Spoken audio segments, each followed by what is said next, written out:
Барлықтарыңызға сәлем.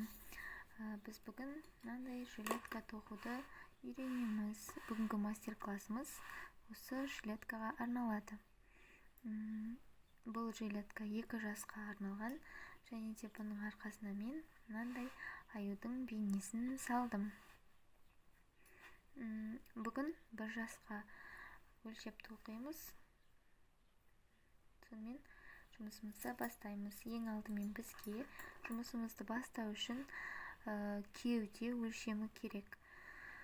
Кеуде өлшемі мына жерден өлшем аламыз, және де сол кеуде өлшеміне қарай воздушный петляны теріп аламыз. Яғни маған 1 жасқа кеуде өлшемі 53 см, кеңдеу болсын деп 55 см ала беремін. 55 см воздушный петля теріп аламыз. Жіпке келетін болсам, бұл жіп ярнард қай түр екенін білмеймін, бірақ ярнардтың жібі. Және бұл жіңішке болғандықтан мен 2 қабаттап аламын. Сонымен бастайық. Ең алдымен воздушный петля теріп аламыз 55 см.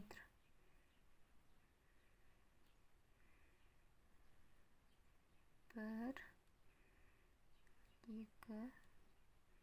3, 4, 5.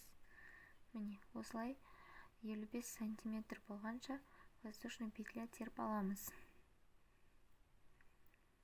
Мінекей, мен 55 см воздушный петля теріп алдым. Міне.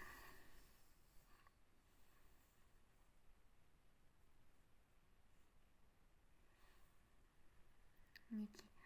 Енді менде 55 сантиметрде 120 воздушный петля шықты. Енді есептейміз. Ол қалай? Міне, жилеткамызды осылай сплошной тоқимыз да, қолтығына келгенде бөлеміз. Ровно 2-ге бөлеміз. Яғни міне 120-ны біз 2-ге бөлеміз. 120 бөлеміз 2-ге. 60 петлядан шығады. Яғни міне арқасына 60 петля кетеді. Спинка деп айтады ғой орыстарда.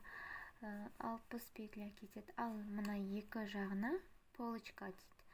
2 полочкасына 30 сантиметрден түседі. 30 и 30. Енді бұл бөлгендерді біз қолтығына келген кезде есептеп шығарамыз да, бірақ осы кезден бастап қаншаға бөлетінімізді алдын ала жоспарлап алуымыз керек. Сізде қанша воздушный петля шықса, соны 2-ге бөлуге тырысыңыз.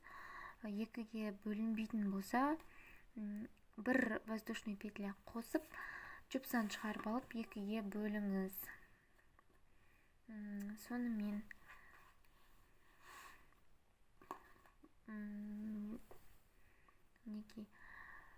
воздушный петляны алдық. Енді бұдан кейін столбик с накидом тоқып бастаймыз.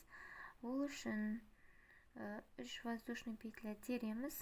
Бұл бірінші столбиктің орнына жүреді, көтерілу үшін. Сосын 4-ші воздушный петля соның астына қалады. 5-ші воздушный петляға 1 столбик с накидом тоқимыз.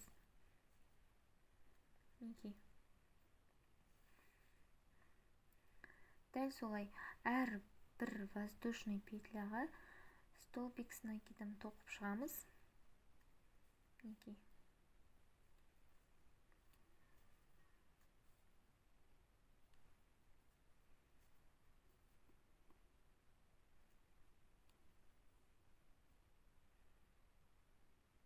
Столбик с накидом. Әр воздушный петляға 1 столбик с накидом тоқып отырамыз. Осылай қатардың соңына дейін тоқып шығамыз. Міне қатардың соңына келдік.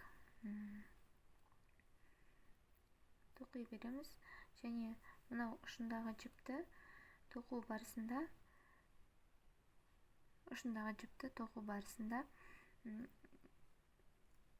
бұлай жасырып кетеміз. Міне бұлай ұстап тұрамыз да. Тоқыған кезде бұлай ортасына қалдырып отырамыз да. Осылай жасырып кетеміз бірден. Кейіннен мына жағынан шығып тұрмау үшін бұлай жасырып отырамыз.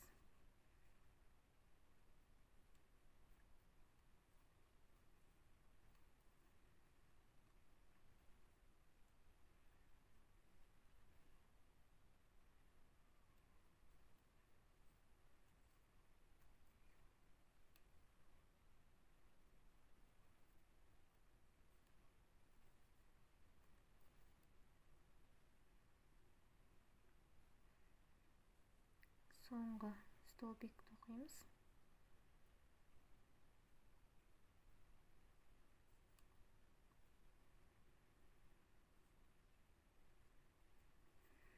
Міне, бұнымен бірінші қатар бітті. 120 столбик тоқып шықтық. Енді екінші қатарға өтеміз. Ол үшін 1, 2, 3 воздушный петля аламыз және бұлай айналдырамыз. Енді екінші қатарда әр столбиктің үстінен бір воздушный петлядан алып отырамыз. Міне бұлай.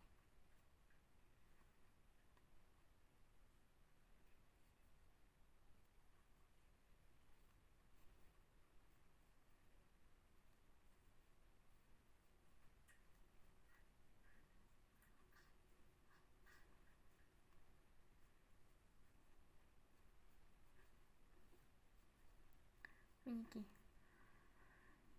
Дәл осылай жалғасып кете береді.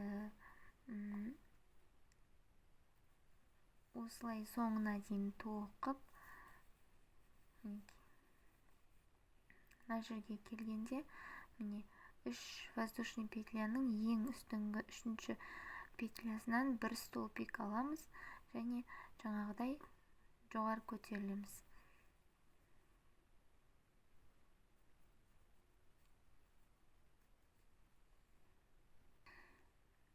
Міне екінші қатардың аяғына келдік. Соңғы столбиктарды тоқимыз. Міне ең соңғы столбик. Бұл қалып кетпеу керек. Міне 3 воздушный петля ғой, мына жерде 3 воздушный петля. Ең үстіңгі воздушный петлядан мінекей столбик с накидом аламыз.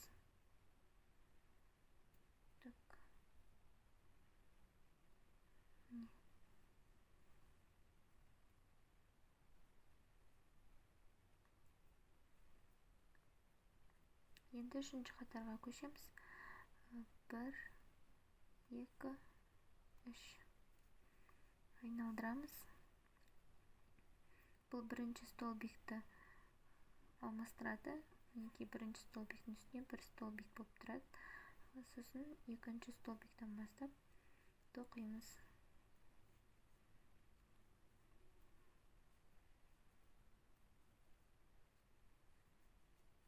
Осылай жалғастыра береміз. Осы бір қалыпты тоқумен осылай жалғастырамыз қолтыққа келгенше. Мінекей сонда бізде мынадай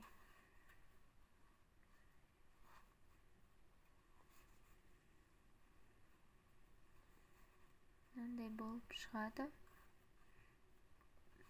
Осыны былайынан созып жалғастырамыз. Где-то 15 сантиметрдей тоқимыз. Сосын кездескенше, яғни 15 сантиметр дегеніміз былай болады. Негізі биіктігі где-то 30-35 сантиметр болу керек. Және оның мен 15 сантиметр деген қолтыққа қарай жіберем да, бала қимылдаған кезде қолтығы қолы свободно қимылдау үшін осы жерді көбірек аламын. 15 сантиметр тоқимыз, одан кейін уже қолтық шығарып бөлеміз.